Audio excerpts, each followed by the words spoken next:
Hello, my friends.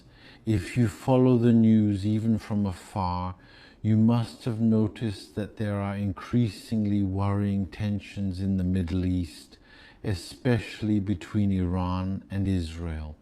These two countries have not gotten along for a very long time. On June 12, Israel acted unilaterally to strike Iran, a preemptive strike. This preemptive strike, according to those who comment from the perspective of international law, was not justified because, quite simply, striking another country, one resorts to violence, missiles and weapons only as a last resort when there is a pressing threat, an imminent one. They're going to hit us now in the next few minutes, in the next few hours. However, there was no indication that Iran was going to attack Israel, so that action was followed by an Iranian response. And inevitably, we have this escalation with everyone looking to the United States today over whether it will intervene. The Americans, under Trump's orders, moved a number of planes to European bases.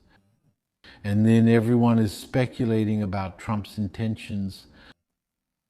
My take today, for what it's worth, is that he is probably analyzing his options, especially with the Europeans. Quite simply, Iran is too far from the United States, so to project force effectively and credibly, it needs to use European resources, their logistics, their airports, their personnel, and perhaps to a large extent their funds as well. Knowing the man, he's a businessman after all, a businessman that are extremely close, so he will want in a certain way to make the Europeans pay. The problem is that the Europeans will pay a very high price if there is ever a hot war, if we ever reach an escalation. Because today he must be trying to convince them, convince Macron, convince Starmer, convince, I want to say, the traditional vassal countries of the United States in this kind of venture who are not, this is not the first time, maybe people under 20 may not know about it, but these rhetorics and these troop movements and escalations, we've already seen them during the time of Iraq and Saddam's weapons of mass destruction, which were never found. Besides, we heard them during the time of Afghanistan. And then very certainly history tells us so, at least in very explicit terms. It's that during the Vietnam era, it was the same. A number of pretexts were created to go attack Vietnam. So if we look at the civilizations involved today, we have China, which views what's happening with Iran very unfavorably. By the way, there were planes that took off from China bound for Luxembourg and other European destinations. But once they entered Iranian airspace, they disappeared. That means they landed in Iran. It's a well-known technique that's been used for a long time. At the time of apartheid, there was a blockade on South Africa. And sometimes there were planes taking off, Boeing 747s packed to the brim, sometimes with weapons, goods, and other things even less savory than that. Well, sometimes they would take off from Amsterdam airport with a flight plan for Rome or Madrid. Once they took off, and since they were heading towards Europe, nobody really looked too closely at those planes because, let's say, they were almost local flights. Well, once they were in flight at their cruising altitude, the pilots would contact air traffic control to say they were changing destination, and then they would head towards South Africa. They were completely within their rights, actually. They set course for Johannesburg. So we have China making similar moves with Iran to deliver what? Deliver weapons, deliver things, pick up people, drop off experts, consultants, we don't know. But in any case, that kind of activity is going on. I was saying, if we look at the civilizations involved, we have China, which is a country, a civilization that has existed in this form for thousands of years. It's probably the most mature, the most stable civilization the world knows today. It's also a very powerful civilization. They have nuclear weapons. They have cutting-edge technologies that the rest of the world can only dream of. We have the United States. The United States is a bit like an impetuous puppy. It's a little dog that jumps all over the place but can be very aggressive. It can cause a lot of damage and then change its mind about things overnight. We can imagine them striking Iran and then causing damage like they did in other countries, and then simply one day turning the page and that's it. All it takes is for a new administration to come in. This one decides to change priorities. Then suddenly a different country, not Iran, gets bombed. We also have Europe. Europe is an aging, dying civilization that's courting its own downfall. It's a civilization whose leaders seem to have taken a vow of poverty. A vow of poverty, not for themselves, of course, not for the people around them, not for the billionaires who fund their campaigns, but a vow of poverty for the population, because if this war were ever to break out, what would happen to Europe? Well, Europe is going to be hit hard by a lot of things. It will already face waves of migration. There are people who say, but Iranians are welcome. Yes, but Iranians will come from the Sahel. They will come from Asia. They will come from Latin America, from the Maghreb, from everywhere. Unfortunately, there is no distinction between a migrant and a refugee. We saw it with Merkel's migrants who were supposed to come from Syria, when in reality there were 50 nationalities among them. There's that. In countries that are on the verge of breaking down, countries where hospitals, social services, housing and schools are collapsing, are these countries still able today to withstand the impact of a new wave of migration that would very likely be triggered by instability in Iran? Another thing.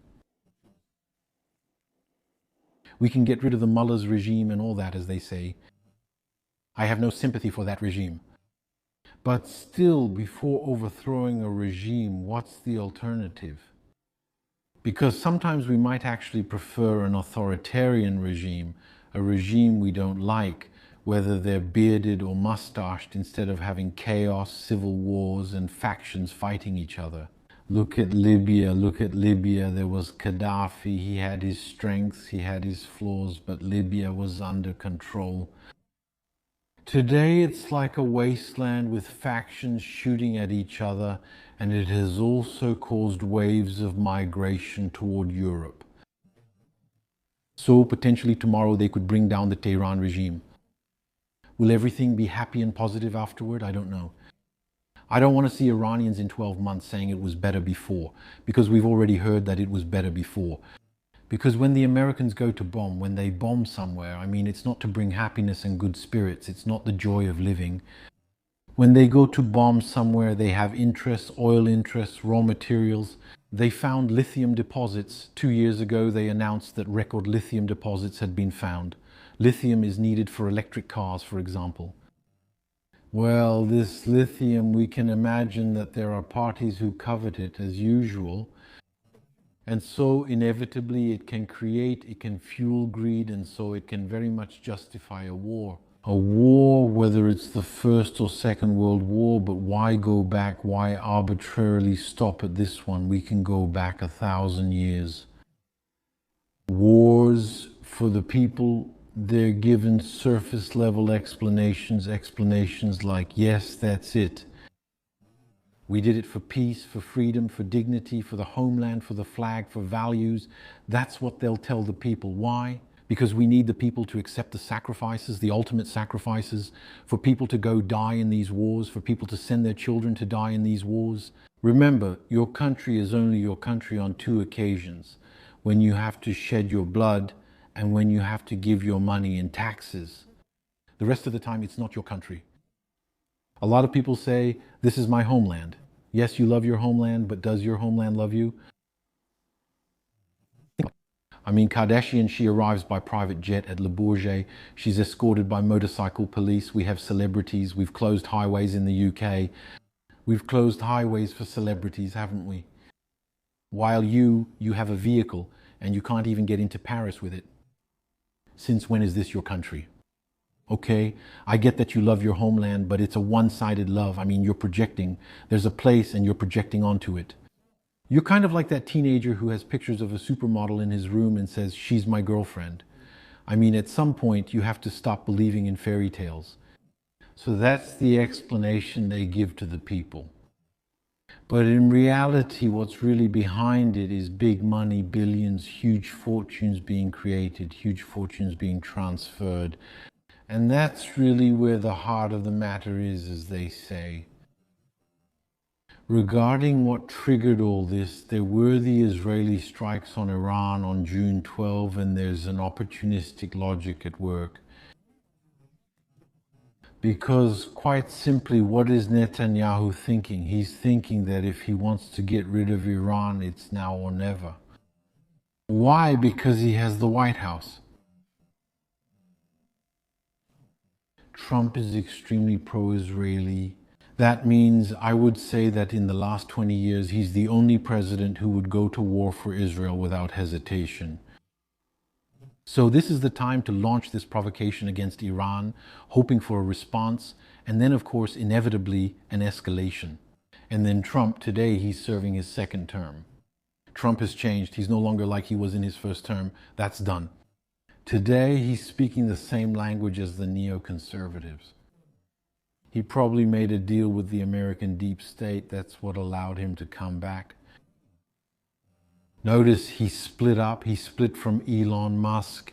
He split from the other one, the journalist, what's his name, Carlson. They don't talk anymore. It's over, all of that. He split from a lot of advisors. I mean, today, Trump is no longer really keeping his promise. And I see the American patriots, the isolationists, those who were for America first, those who were isolationists. That doesn't mean an isolationist isn't necessarily pro-Iran or anti-Iran, pro-Israel or anti-Israel. He can think, he can be on one side or the other or not at all. But in reality, the isolationist says, it's not our business, let them handle it themselves. Because every time we've gotten involved somewhere, we've left men on the ground, we've left billions behind, we've enriched the military-industrial complex, we've ended up more hated abroad, and in the end, it didn't serve any purpose. So the isolationists, and you find a lot of them among people who follow Trump or who voted for him, are people who want to focus on America. But once again, they see this curse, one president, one war. Now, the big question today is that Europe, in a way, wants its own destruction. It's not the people, but those who are in charge, as I told you, have effectively chosen poverty for Europe. They want the European economy to be destroyed. They want to reduce Europe's economic footprint. Of course, they say carbon footprint, but let's be clear, carbon footprint is just a way of not saying economic footprint. When I talk about economic footprint, it's the whole country, it's the GDP, but it's also individual income, individual purchasing power, the comfort of each person. And that's what they want to reduce. A war could allow them to achieve that reduction much more quickly. Imagine an oil shock today. Americans are more protected from that because in their country they have large reserves, they have oil fields, they have other ways to get all that by the Europeans. For Trump, it would be killing two birds with one stone, because on one hand, they could actually get rid of Iran, right? Which they've never really liked. Although, you know, when there was the hostage crisis in Iran in the late 70s and early 80s, the Reagan administration imposed an embargo against Iran, and right away, they started selling them weapons, I assure you. They imposed an embargo against Iran, I repeat it so it's clear, and at the same time they were selling weapons secretly. Look up the Iran-Contra scandal. For years they sold weapons to Iran. But then why do they impose an embargo and then sell weapons to Iran afterwards? Actually, because when a country is under embargo, well, the price doubles, doesn't it? Prices go up. Look at this book, The Great Betrayals. There's an entire chapter on embargoes and the business of embargoes. Embargoes serve one purpose. Embargoes, they're not meant to isolate a country or stop it from buying. No, countries under embargo buy everything. Except they pay 2 or 3 times the price through intermediaries, high-ranking officials, politicians, and parties that get rich from it. So every time there's an embargo somewhere, it's just to make money. Everyone makes money except Europe. Europe is going to take the hit from the oil crash with economies that are already drained. It's going to take the brunt of all the troubles, migration, all of that, which could potentially come from this situation. Well, that's how it is. Europe, as I was saying, is an aging civilization steeped in ideology, who is slowly walking toward the edge and won't miss any chance to get there even faster, which is not letting him do that, right? So Iran, at this stage, I don't think it has the atomic bomb. I don't see Iran having the atomic bomb at this stage. By the way, in this sense, I agree with the opinion that was expressed by the CIA, that was expressed by American agencies as recently as March. From March to June, it's hard to see them suddenly develop and complete an atomic bomb. So Iran does not have nuclear weapons, except that before a war, always, we've done it, for example, with Saddam, we did it with Gaddafi, it's always the same story. The media will push the politicians by pretending to believe this idea that there are weapons of mass destruction and that if we don't attack now, they will kill us all. In reality, later on, we find out that there was nothing at all, absolutely nothing at all. Iran talks big. You know, the other day someone contacted me, it was 2 days ago, someone told me, you know, Iran. He said that tonight the world will see something it has never seen before and won't forget anytime soon. Something unique, huge, special. And someone contacted me to tell me that. You know what I told him? I told him, if Iran said that, you can go to sleep and turn off the light. Why? Because they have the rhetoric, they have the gift of gab, often with that third world style rhetoric. China does this too, by the way. Look, do you remember there was an American politician, I can't remember who it was it Madeleine Albright? Refresh my memory. Many years ago, there was an American Boeing that landed in Taiwan with American officials. And China had raised objections. And actually that plane set a record. It was the most tracked plane on Flight Radar 24. Because everyone was thinking they were going to shoot it down, that they were going to launch a missile at it when they left. And in the end, China issued protests. They promised to do things and they did nothing. Some countries are known for their rhetoric. Now the big question, and likely the one Trump must ask himself, is he going to be able to get out of this one? Because if we look back, Americans have a long tradition of bombing countries. I mean, Somalia, Yemen, Iraq, Afghanistan, Vietnam, Latin America, and I'm not even going to get into it. They've carried out terrible operations. Now, he tells himself, he might think it's just business as usual. We're going to go there, we're going to bring the country back to the Middle Ages, we're going to carpet bomb for 3 months, and then we find some Iranians in hotels who want to work with us. We bring them back with applause, we put them in charge of the country, they sign all the contracts, and then it's over. We sell reconstruction contracts to our companies, and we take back control of the oil fields and lithium deposits and all that. It's a simple plan, it's a plan that's validated by tradition, by recent history. They're used to doing that and it works like a charm. The question is, would it work today with Iran? That's the question that needs to be asked. Could they do the same thing to Iran like they did with Iraq and get away with it without any problems, without any damage, without any harm?